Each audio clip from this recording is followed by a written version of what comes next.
Hi Hi guys! guys! Welcome to Wanderlasting Couple. I'm Runa. And I'm Gaurav. And in today's video, we are going to talk about one of our most favorite destinations in India, which is Leh Ladakh.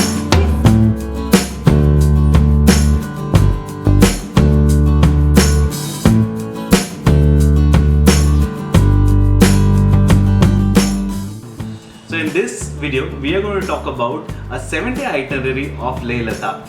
We will also share some tips and tricks which might help you once you are traveling there. So without further ado guys, let's just jump into it.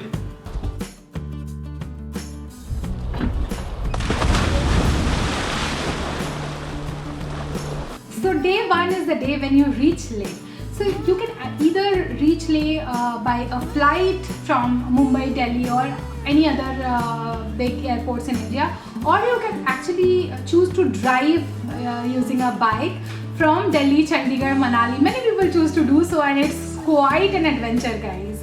We took a direct flight from Mumbai to reach Leh. So Leh is actually at about a height of about 3,500 meters, and once you are there, you should allow some time to rest and relax because your body has to acclimatize to the climate and the thin air. So the first day we suggest don't do any activities, don't indulge yourself in too many things, just relax and let your body acclimatize to the weather in Leh. It is very important for your next 7 days of Leh.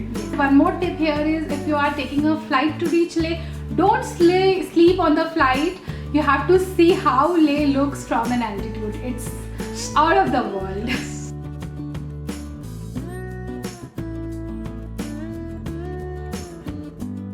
On day 2, you should rent a bike from a local shopkeeper, or you can also check with the hotel guys, they can help you with a bike. So the first place that you should visit is the Hall of Fame.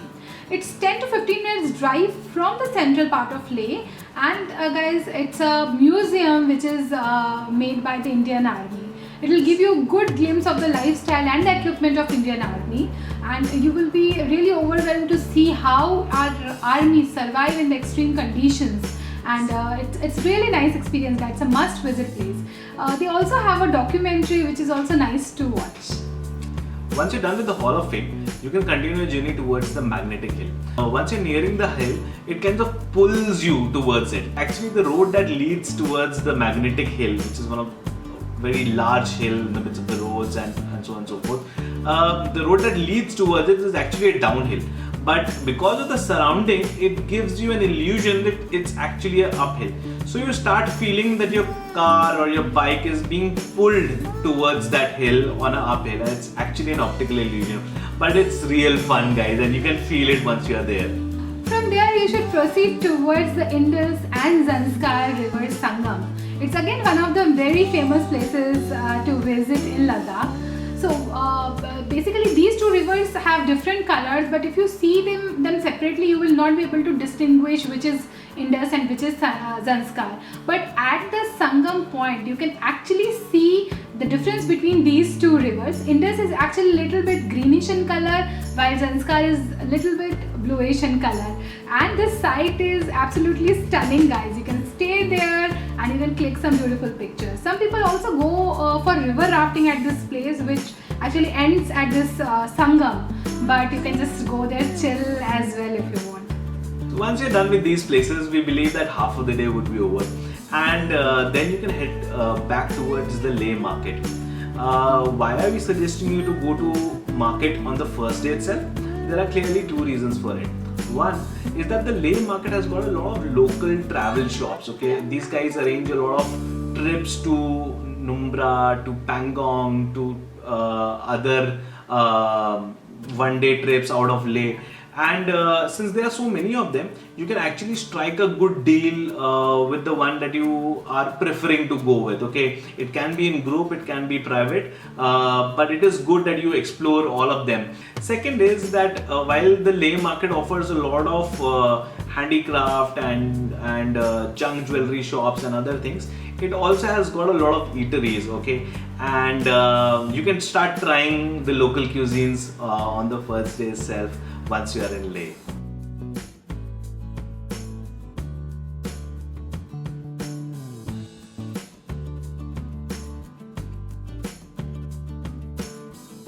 So day 3 is the day when we go to Nubra Valley. So yes, Nubra Valley is around 5 to 6 hours drive from the Central Leh market, and since the road is not that drivable, we chose to rent a taxi.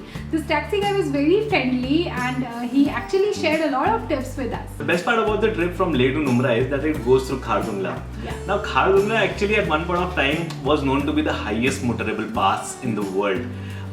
Till the facts kind of proved it otherwise. Khardungla is actually at a height of about 5,300 meters, which is quite high, guys. And it's about 40 kilometers from Leh main market. So after a while, the concrete road kind of get over with, and all you're left with is dirt tracks, pebbled and rocky tracks of mountainous roads, which is very difficult to drive. Okay, so we suggest that you should either be in groups or with locals for your trips, which goes through Khardungla, because the weather kind of takes a toll on you, and we could feel it. We could feel the air getting thin. We could feel a little strain while breathing. Our cabby was very sweet, and he kept on giving us tips on how to not fall sick and not feel mountain sickness. But you should be prepared for anything once you're going to Khardungla, guys. But once you are at Khardungla, it is a feeling of accomplishment, guys, and you feel like you are on the top of the world. The views from Khardungla is stunning. It's amazing. The only pain point is that you can't kind of stay for a very long period of time at Khardungla, because the weather is not as great, and it's not advised that you stay beyond 15-20 minutes at the same spot. So we took a little break at the top. We clicked some photographs, and we were off in about 15 minutes from that place. But from Khardungla, it takes around 3 to 4 hours only to reach the Numra Valley, and the roads get better. And with the roads, the view also gets better. You see a lot of changing landscapes, changing views. We couldn't stop clicking pictures. We clicked pictures of every second. We made videos. It was that beautiful. And once you reach Numra Valley, there are a lot of options to stay. We highly suggest that you stay there for a night and just soak into the vibe. And we suggest you to take a camp, stay in a camp, because it's an experience in itself. And if possible, check with the owner if they can, arrange for a bonfire.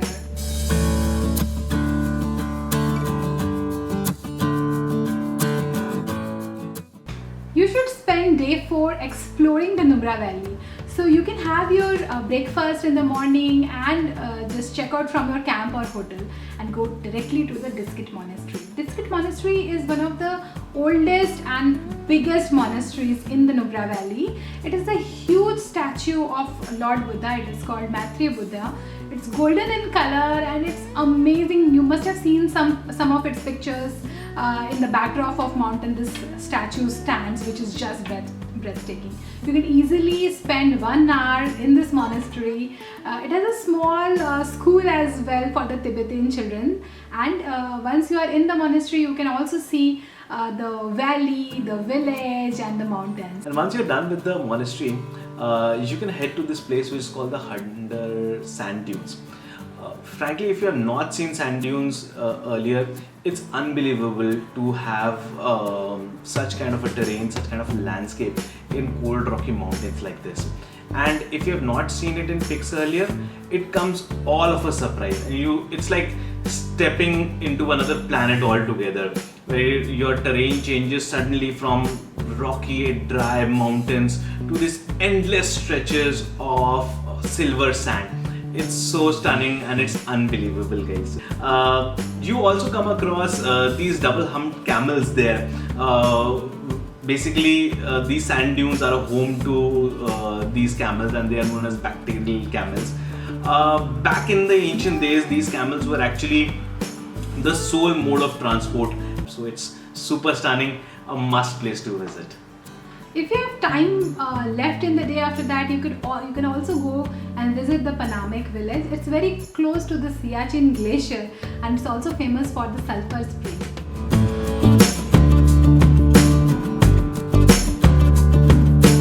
So day 5 is booked for Pangong Lake, guys, and you should start your day early because your journey from Leh to Pangong is going to be a really long one.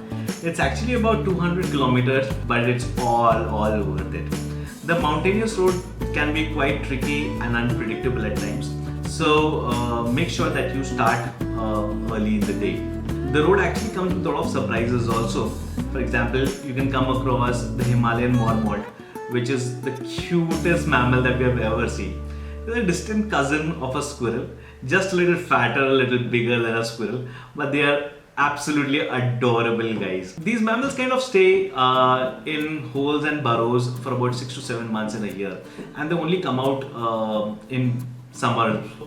They are very cute and very adorable, guys. Just do one thing, just don't make any contact with them. We got to hear from one of the locals that a lot of them are going extinct because they get used to the feeding that the tourists do when they see some of them. You also come across the Changla Pass on your way to Pangong from Leh.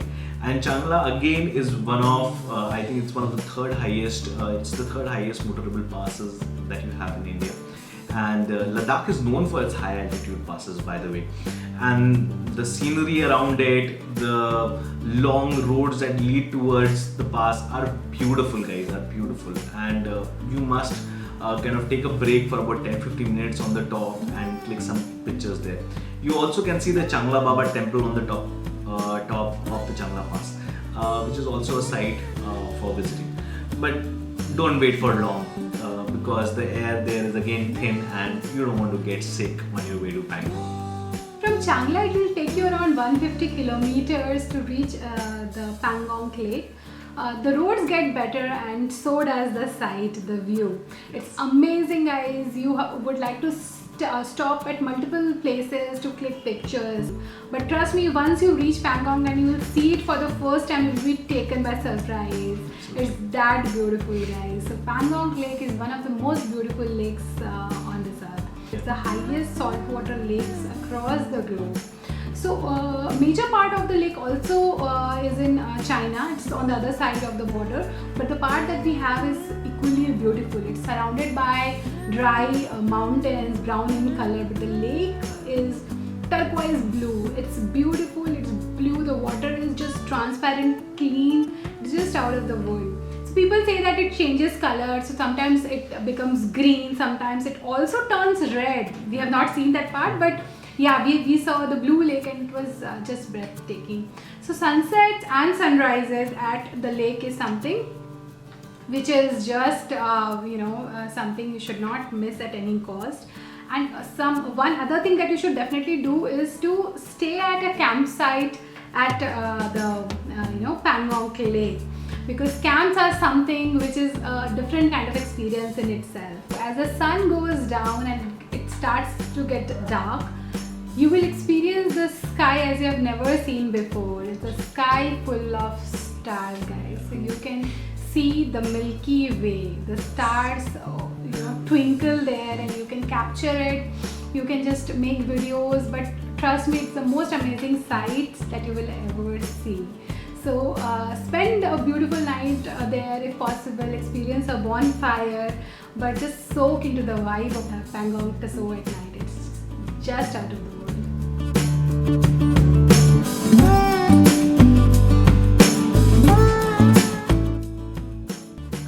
After spending a cozy night at the Pangong Tso, start your day early.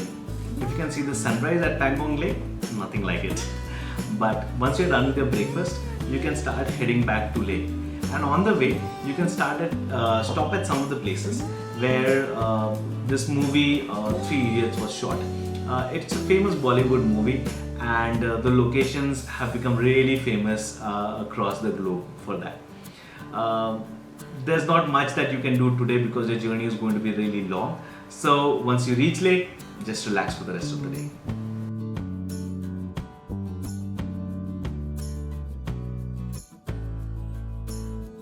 So day 7, the last day in Leh. It has to be a good one. You can go out and explore more of Leh today. Probably renting a bike is a good idea from the nearby Leh market. The first thing that you can do is to drive south of Leh for some time, and in about 30 minutes you'll land up in a school which is called as the Rancho School or the Druk Padma Karpo School. This school actually shot to fame after the Three Idiot movie was shot here.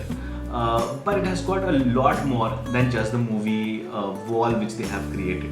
The school is created in a very eco-friendly manner, and it's amazing to see how they have, with such basic amenities, they have built up the whole school in such eco-friendly way. It's a place where they teach the young children Tibetan and Buddhist culture. It's in form of a key, and the tip of the key actually holds a monastery. So it's a nice place. They've got guided tours and they've got a cafe in which you can sit and relax. That's a nice place to visit. From there, you can go and visit the Thiksey monastery. It's built on the hill. You must have seen it in some of the pictures. It's all painted in red and white. It's a very famous monastery. It's one of the very oldest and largest monastery in Leh as well. There are 12 stories there, and there are lots of stupas and Buddhist artifacts, in the monastery. So the architecture will definitely amaze you. It's just beautiful, guys. So you can go there, spin some prayer wheels, offer a prayer, and maybe click some pictures as well. From Thiksey monastery, you can go to the Shea Palace. It's completely in ruins now, but you can just go there. There is some, charm to it. There is a Buddha statue. Again, it's the second largest Buddha statue. It's 39 feet in height. So it was made by the king of Leh as a summer retreat, guys. So now in ruins, but yeah, a beautiful place as well. And how would a trip to Leh Ladakh end without visiting Shanti Stupa? 5 kilometers from the Leh main city, this place is built on a hill and it overlooks the Leh city. You can get panoramic view of the Leh Palace and the city from Shanti Stupa. It's a pure white architecture and it's in form of a dome. It's one of the best places, guys, to kind of go and practice meditation if you are into meditation. It looks pristine during daytime and the beauty is compounded during night hours when the stupa is lit up from inside. Yeah, so that's about our itinerary for Leh. If you like it, please give it a thumbs up. Leave a comment in the comment section below. Let us know if we have missed some places in Leh that we should have covered. Also, please subscribe to our channel if you like the video for more relevant content. So this is Runa and Gaurav signing out from Wanderlasting Couple. Keep wondering, Keep exploring. Until we meet again. Bye bye. Bye.